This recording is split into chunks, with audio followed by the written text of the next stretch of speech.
നിന്റെ ശുദ്ധ മനസ്സ് അതൊക്കെ അങ്ങ് വിശ്വസിച്ചു. ആയിക്കോട്ടെ, വിശ്വസിച്ചോ. കത്ത് കൊടുക്കുന്ന കാര്യം ആതിരല്ല പറഞ്ഞിരുന്നെങ്കിൽ ഞാൻ ശരിക്കും പൊട്ടിത്തെറിച്ചാണ്.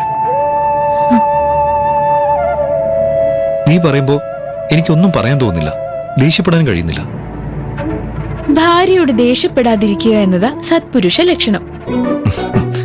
എപ്പോഴാണാവോ ഈ ലക്ഷണശാസ്ത്രമൊക്കെ പഠിച്ചത്? ആ, അതവിടെ നിക്കട്ടെ. ഞാൻ മറ്റൊരു കാര്യം പറയാൻ ഇങ്ങോട്ട് വന്നത്. അതെന്താണാവോ? അത് കേൾക്കാൻ ഇത്രയ്ക്ക് അടുത്തേക്ക് വരണമെന്നില്ല. അത് ഞാൻ ചുമ്മാ അവിടെ നിന്നാലും ഞാൻ പറയുന്നത് കേൾക്കാൻ പറ്റും.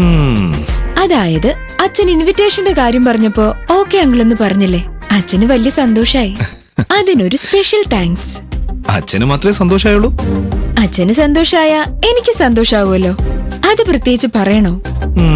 പെണ്ണ് കാണാൻ വന്നപ്പോ ഞാൻ അച്ഛനോട് പറഞ്ഞ കണ്ടീഷനൊക്കെ നീ സമ്മതിച്ചതുകൊണ്ടാ നിന്റെ ആവശ്യങ്ങൾക്കൊക്കെ ഞാൻ എപ്പോഴും ഓക്കെ പറയുന്നു. അത് വേണമെങ്കിൽ വീണ്ടും ഞാൻ പറയാം. അങ്കിൾ അന്ന് വന്ന് പറഞ്ഞ കണ്ടീഷൻസ് ഒക്കെ ഇപ്പോഴും എപ്പോഴും എനിക്ക് ഓക്കെ.